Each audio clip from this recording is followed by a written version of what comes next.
What's up guys, it's your friend Orishit, welcome to the channel and I hope that you all are absolutely fine. Good morning from Jhalong. আজকে কিন্তু নতুন একটা এপিসোডে তোমাদের স্বাগত জানাই। আজকে আমরা ঝালং থেকে আরও একটা সুন্দর অফবিট লোকেশনে যাব। তার আগে কিন্তু ভালো ভালো কিছু ভিউ পয়েন্টসও দেখব, তো সেইগুলো দেখতে গেলে ভিডিওটা পুরো দেখতে হবে। আর এই ভিডিওর মধ্যে কিন্তু অনেক বেশি অ্যাডভেঞ্চার আর অনেক বেশি মজা হতে চলেছে। পেছনে দেখতে পাচ্ছ বাইক কিন্তু আমার লোড হয়ে গেছে, একদম রেডি। শুধু আমি রেডি হব আর বেরোবো দুজনে মিলে, আমি আর অভিজিৎ। তো অনেক বেশি মজা হতে চলেছে, তো চলো তাতে রেডি হয়নি আর তোমাদের সঙ্গে দেখা হচ্ছে মোটো ব্লগিং সেটআপে। এটাই হচ্ছে আমাদের হোমস্টে যেখানে আমরা ছিলাম। আর যে হোমস্টে কন্ট্যাক্ট ডিটেলস তো দেওয়াই আছে, এছাড়াও আমি ফোন নাম্বারগুলো ডেসক্রিপশনে শেয়ার করে দেবো। ওয়েলকাম টু দ্য মোটো ব্লগিং সেটআপ এভরিওয়ান। এখন বাজে ঘড়ির কাঁটায় 8:30 আর আমরা আরজে হোমস্টে ঝালংকে বিদায় জানিয়ে আমাদের নতুন অফবিট লোকেশনের দিকে যাত্রা শুরু করে দিয়েছি। কিন্তু ঝালং ছাড়ার আগে আমরা ঝালংয়ের আরও কিছু সুন্দর সুন্দর ভিউ পয়েন্ট কভার করব, আর সেইখানে সুন্দর সুন্দর ড্রোন শট আমি এই ভিডিওর মাধ্যমে তোমাদের সঙ্গে শেয়ার করব। তো ভিডিওটা পুরো দেখতে থাকো আর এই পুরো জার্নিটা এনজয় করতে থাকো। বন্ধু, যারা আমাদের সঙ্গে প্রথম থেকে এই ট্রাভেল সিরিজে জুড়ে আছো তারা জানো যে ঝালং ঢোকার সময় আমরা কুমাই ফরেস্টের রাস্তা দেখিয়েছিলাম, যে এই রাস্তাটা কিন্তু তৈরি হচ্ছিল। আর আগের এপিসোডে আমি দেখিয়েছি এখানে কি সাংঘাতিক বৃষ্টি হয়েছে। তো এখন আমাদের চাপ এটাই হয়ে গেছে, যখন আমরা ঝালং থেকে বেরোবো সেই কুমাই ফরেস্টের রাস্তা হয়ে যেতে হবে। তো এই বৃষ্টির পর ওই রাস্তার কন্ডিশন কি, এটাই ভেবে একটু চাপ লাগছে আর কি। জাস্ট রাস্তার কন্ডিশনটা দেখো, মানে এমনি তো রাস্তা তৈরি হচ্ছিল, তার উপর বৃষ্টি হয়েছে। দুটো মিলিয়ে রাস্তার কন্ডিশন একদম যাচ্ছে তাই হয়ে গেছে বলা যেতে পারে। বিচ্ছিরিভাবে স্কিডও খাচ্ছে, তো বেশ সাবধানের সঙ্গেই চালাতে হচ্ছে। আর আমার একটা কথা মনে হয় যে যদি আমরা এই রাস্তাটা কভার করে নিতে পারি না, তারপর হয়তো এত বাজে রাস্তার প্যাচ আমাদের আজকে সারা জার্নিতে আর পাবো না। আমাদের হোটেল থেকে সামসিং টি গার্ডেনের ডিস্টেন্স ছিল মোটামুটি 24 কিলোমিটার, আর আমরা তো অনেকটাই পথ অতিক্রম করে নিয়েছি। আর মোস্ট ইম্পর্টেন্টলি কুমাই ফরেস্টের ওই বাজে পথটা আমরা পার করে চলে এসেছি। আর তারপরেই দেখতে পাচ্ছি একটা সুন্দর দৃশ্য দেখা যাচ্ছে। তো চলো এই সুন্দর দৃশ্যটা উপভোগ করতে করতে যাওয়া যাক সামসিং টি গার্ডেনের দিকে।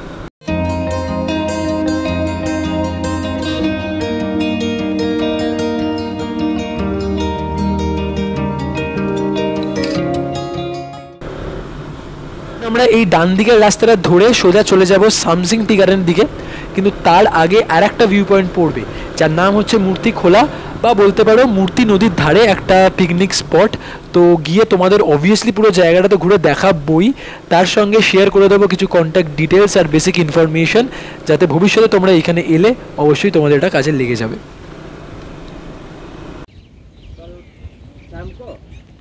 তো এই জায়গাটার নাম হচ্ছে মূর্তি খোলা, আর এটা কিন্তু একটা পিকনিক স্পট যেটা আস্তে আস্তে কিন্তু অনেক ভালো ডেভেলপ হচ্ছে, মানে এই ডেভেলপ হওয়া শুরু করেছে বলতে পারো।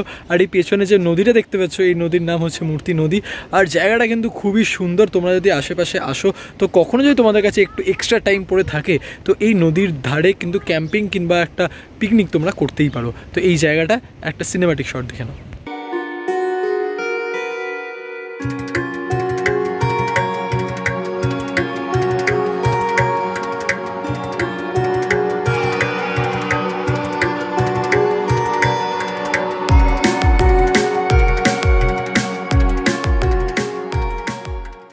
মূর্তি নদীর ধারে ড্রোন শটগুলো কেমন লাগলো আমাদের কিন্তু জানাতে একদম ভুলবে না। আর সমস্ত ড্রোন শটের ক্রেডিট যাচ্ছে অভিজিৎকে, ওর চ্যানেল লিঙ্ক থাকবে ডেসক্রিপশনে, অবশ্যই চেক আউট করো। তো আমাদের next stoppage Samsing tea garden. আশেপাশের এত চা বাগান দেখে আশা করছি তোমরা গেস করে নিয়েছো যে আমরা কিন্তু অলমোস্ট সামসিং টি গার্ডেনের কাছে চলে এসেছি। অ্যান্ড সত্যি কথা বলতে গেলে বর্ষাকালে কিন্তু চা বাগানের সৌন্দর্য অনেকভাবে বৃদ্ধি পেয়ে গেছে। একদম গাঢ় সবুজ রং দেখা যাচ্ছে প্রকৃতির, তার সঙ্গে সুন্দর ওয়েদার, মানে আশেপাশের অ্যাম্বিয়েন্সটা কিন্তু আলাদাই লাগছে জাস্ট।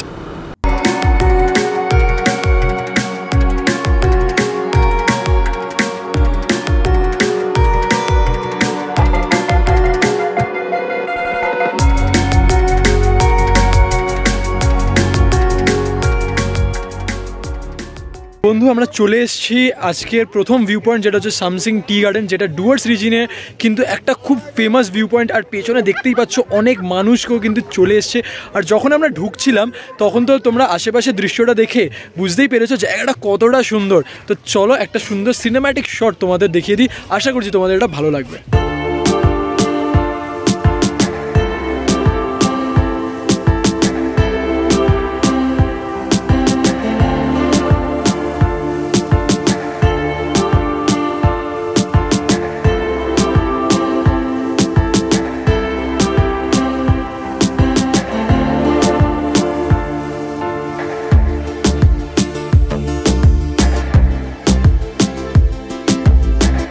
গার্ডেনের ড্রোন শটগুলো তোমাদের কেমন লাগলো আমাদের কিন্তু জানাতে একদম ভুলবে না।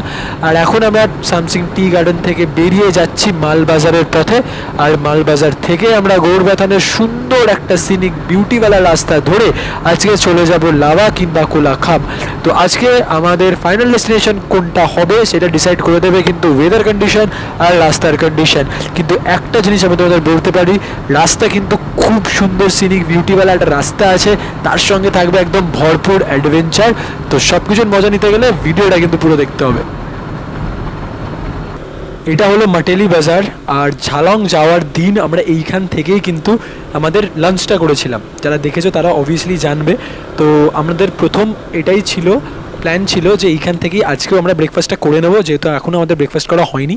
বাট এখনও আমাদের অতটা খিদে পাইনি যেহেতু, তো আমরা ডিসাইড করলাম কি চালসা দিকে এগোবো। অ্যান্ড সেরম হলে একবারে চালসা কিংবা মালবাজারে গিয়ে কিন্তু আমরা লাঞ্চটাও করে নিতে পারি। এটাই হচ্ছে সেই চালসা মোড় যেখান থেকে আমরা ঝালংয়ের দিকে গেছিলাম। আর যেমন দেখতে পাচ্ছ সোজা রাস্তাটা চলে যাচ্ছে লাটাগুড়ি, বাঁ দিকে যদি বেঁকে যাই তাহলে আমরা চলে যাব আসাম। আর আমরা আজকে যাব ডান দিকে মালবাজারের দিকে। অ্যান্ড মালবাজার হয়ে সেইখান থেকে আমরা গৌড়বাথানের সুন্দর একটা সিনিক রাস্তা ধরে চলে যাব আমাদের নতুন অফবিট লোকেশনের দিকে। এখন আমরা আছি মালবাজারে। মালবাজারে এখানে হোটেল ভোজন রসিকে দাঁড়িয়েছি। যেমনটা দেখতে পাচ্ছ ওয়েদারের কন্ডিশন কিন্তু খুব ভালো নয়, যখন তখন কিন্তু বৃষ্টি নামতে পারে। আর যেহেতু সকাল থেকে আমরা কিছু খাইও নি, তো আমরা ভাবলাম যখন 12টা বেজেই গেছে একবারে এখানে লাঞ্চটা করে নিলে মানে আমাদের টাইমটাও সেভ হয়ে যাবে। এরপরে আমরা যাব গরুবাথান। আর গরুবাথানের রাস্তাটা কিন্তু খুব সুন্দর জঙ্গলে ঘেরা, তো সিনিক বিউটি প্রচুর আছে, অনেক অ্যাডভেঞ্চারও হতে চলেছে, অনেক মজা হতে চলেছে। সব কিছু জানতে গেলে আমার সঙ্গে থাকতে হবে। আর এখন লাঞ্চের জন্য আমরা অর্ডার করেছি চিকেন থালি। তো চলো ভেতরে যাওয়া যাক, খাওয়া যাক, কারণ অনেক জোর খিদে পেয়ে গেছে। আজকে আমাদের লাঞ্চ চলে এসছে ভাত, আলু ভাজা, ডাল, একটা তরকারি, শাক, দই আছে, চিকেন আছে, আর আছে এখানে চাটনি। তো এই থালিটার পুরো প্রাইস হচ্ছে 160 টাকা।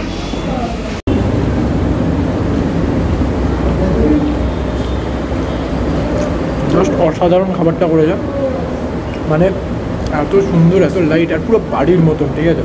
মানে আজকে আমাদের প্রায় 4 দিন হলো ট্রিপের, আর আমার খাওয়া সবার থেকে বেস্ট খাবার আমি এইখানে খাচ্ছি, হোটেল ভোজন রসিকে। তো তোমরা যদি আসো কখনও মালবাজার দিয়ে যাচ্ছ, তো এই হোটেল ভোজন রসিকে এসে এদের অন্য থালিগুলো আশা করছি ভালো হবে। চিকেন থালিটা আবার ট্রাই করবো, একদম বলতে পারি হতাশ হবে না। এত সুন্দর খাবারটা হয়েছে, আমি আরেকবার ভিডিও না করতে পারলাম না, তখন তো ভাত ডাল ফাল খাচ্ছিলাম। চিকেনটাও জাস্ট অসাধারণ হচ্ছে। ভাই কেমন লাগছে? বিশেষ করে এই কদিনের ট্রিপে, মানে এই যেখানে ছিলাম দুপুরের পর বেস্ট খাবার, মানে বলতে গেলে। আর যে হচ্ছে রাত্রিরে প্রথম দিনের খাবারটা ঘরোয়া ছিল, কিন্তু এত ভালো স্বাদ ছিল যে এখানটা, এটা পুরো ঘরোয়া খাওয়া, কিন্তু স্বাদ খুবই সুন্দর।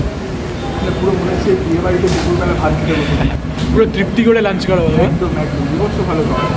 ভাতটা এত সুন্দর নয়, কিন্তু চিকেনটাও খুব সুন্দর নরম, একদমই ভালো খেতে লাগে। সুন্দর লাঞ্চের পর আবার আমাদের জার্নি শুরু হয়ে গেছে। এখন আমরা গৌড়বাথানের রাস্তা ধরে যাব লাভা কোলাখামের দিকে। আর এইখান থেকে তোমরা যদি গৌড়বাথানের রাস্তা ধরতে চাও, ফার্স্টে তোমাদের মালবাজারের মিউনিসিপ্যাল কর্পোরেশনের সামনে আসতে হবে। সেইখান থেকে আর 200-300 মিটার পথ অতিক্রম করলেই দেখবে একটা রয়্যাল এনফিল্ডের শোরুম। আর তার থেকে একটু এগোলেই দেখবে একটা বাঁ দিক দিয়ে রাস্তা চলে যাচ্ছে, সেই রাস্তাটাই তোমাদের গৌড়বাথানের রাস্তায় কানেক্ট করবে। বন্ধু, যখন আমরা আমাদের রুট ম্যাপটা সিলেক্ট করছিলাম না, তখন আমরা কিন্তু এই গৌড়বাথানের রাস্তা নিয়ে সবার থেকে বেশি এক্সাইটেড ছিলাম, কারণ অভিজিৎ আমাকে বারবার বলছিল এই জায়গাটা, মানে এই গৌড়বাথানের রাস্তা কিন্তু খুব ভালো সিনিক ভিউ আছে।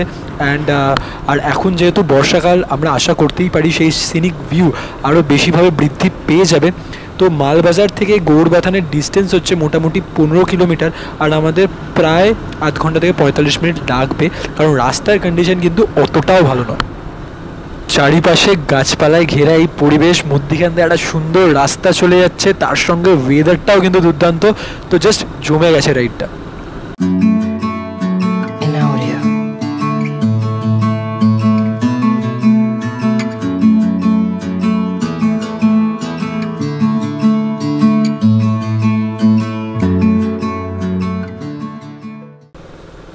উপরে উপরে প্ল্যাকার্ড আছে যেখানে লেখা আছে এইখান থেকে লাভার দূরত্ব হচ্ছে 41 কিলোমিটার আর গৌড়বাথান 1 কিলোমিটার। তো বলা যেতেই পারে আমরা অলমোস্ট গৌড়বাথানে পৌঁছেই গেছি। বোর্ডটা দেখে বোঝাই যাচ্ছে যে আমরা গৌড়বাথানে পৌঁছে গেছি। আর শুধু এই রাস্তাটা দেখো, ওপরের দৃশ্যটা দেখো বন্ধু, অপূর্ব সুন্দর দেখতে লাগছে। আর আমার মনে হচ্ছে যে গৌড়বাথানের রাস্তার সৌন্দর্য কিন্তু আরও বেশিভাবে বৃদ্ধি পেয়ে অলরেডি গেছে, কারণ বর্ষাকাল আলাদাই দেখতে লাগছে পুরো নর্থ বেঙ্গলকেই। আর তারই ব্যতিক্রম হয়নি এই গৌড়বাথানের রাস্তায়। অ্যান্ড হালকা হালকা বৃষ্টি পড়ছে, এই দিকটা দেখো অপূর্ব দেখতে লাগছে, মানে সিরিয়াসলি অমায়িক দেখতে লাগছে। এখন আমরা লাভা যাওয়ার পথে দাঁড়িয়ে আছি, বাইরে ঝেপে বৃষ্টি হচ্ছে। মানে এই বৃষ্টিটাও কিন্তু একটা খুব সুন্দর। আমরা যখন ওই টার্নিংটা নিচ্ছি তখন থেকেই কিন্তু দেখা গেল একদম, আর ওপরে বৃষ্টিটা হচ্ছে, ঝেপে হচ্ছে। অ্যান্ড এইখানে দাঁড়িয়ে কিন্তু আমরা একটু লসে নেই। আর বলতে গেলে কিন্তু এটা দেখ, এদিকে দেখা, এটা বলতে গেলে আমাদের ভগবানের আশীর্বাদ। এখানে ভগবানের মন্দির রয়েছে আর পুরো সুন্দর শেড হচ্ছে। আর আমরা ঠিক ক্রস করছি, দেখি ঝেপে বৃষ্টিটা নামছে। এখানে শেড দেখতে পেয়ে দাঁড়ালাম, আমরা দাঁড়িয়েছিলাম। আর তারপরে এই ঝেপেটা, আর যা সুন্দর একটা সিনিক বিউটি দেখা যাচ্ছে এখানে বৃষ্টির মধ্যে, সেইটা একবার দেখো, আশা করি তোমাদের ভালো লাগবে।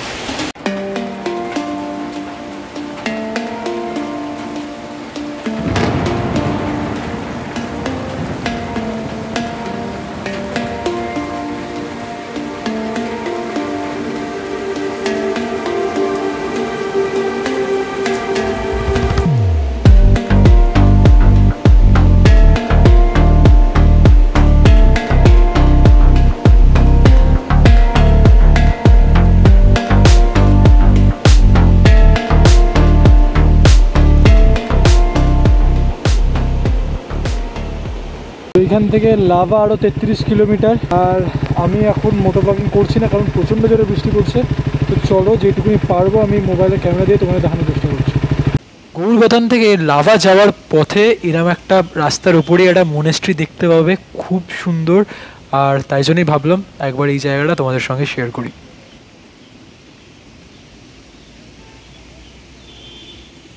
আমরা এখানে প্রায় 1 ঘন্টা মতন ওয়েট করেছি বৃষ্টি কমার, কিন্তু কোনোভাবেই কমছে না দেখে আমরা বেরিয়ে পড়েছি। আবার মোটো ব্লগিং করতে শুরু করে দিয়েছি, কারণ কিছু করার নেই, কতক্ষণ আর মোটো ব্লগিং না করে থাকবো।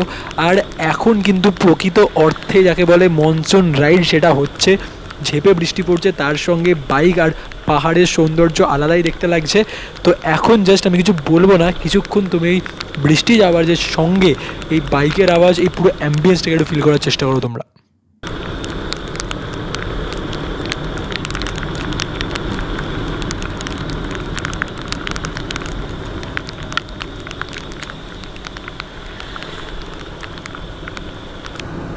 আলাদাই দেখতে লাগছে বস। আর পাহাড়ে বৃষ্টি থেমে যাওয়ার পর যে সুন্দর দৃশ্য ফুটে ওঠে না, তার কিন্তু কোনোভাবে কোনো তুলনাই হবে না।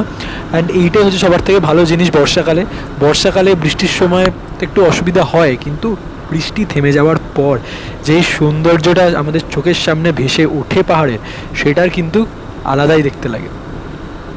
এই দিকটা দেখো বন্ধু, জাস্ট মনে হচ্ছে পুরো মেঘের দেশে আমরা চলে এসেছি।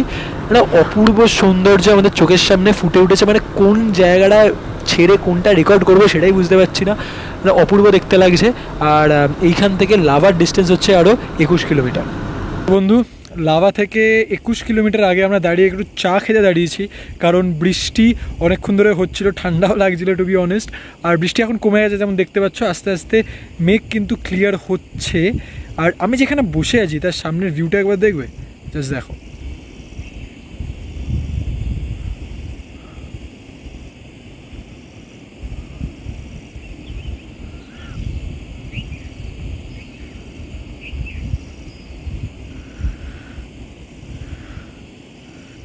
তো কেমন লাগলো ভিউটা? আর এই জায়গায় বসে চা খাওয়ার মজাই।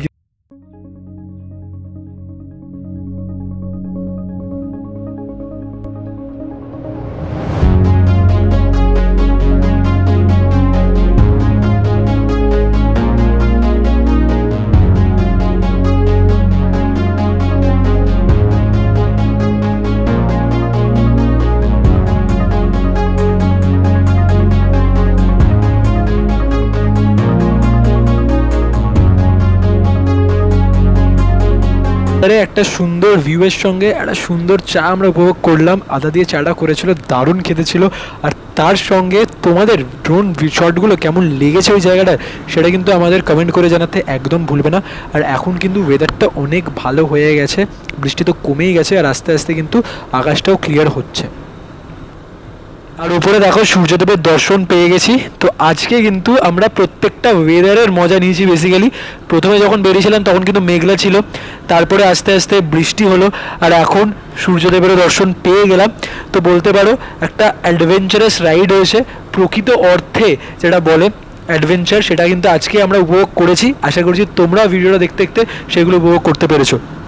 আমরা কিন্তু যত লাভার দিকে এগোচ্ছি ততই মনে হচ্ছে জাস্ট মেঘের দেশে আমরা প্রবেশ করে যাচ্ছি, আর আস্তে আস্তে কিন্তু ভিজিবিলিটি অনেকটা কম হয়ে যাচ্ছে। আর সত্যি কথা বলতে গেলে একটা প্রকৃত অর্থে যাকে বলে না মায়াবী পরিবেশ, সেটা কিন্তু সৃষ্টি হয়েছে আমাদের চোখের সামনে।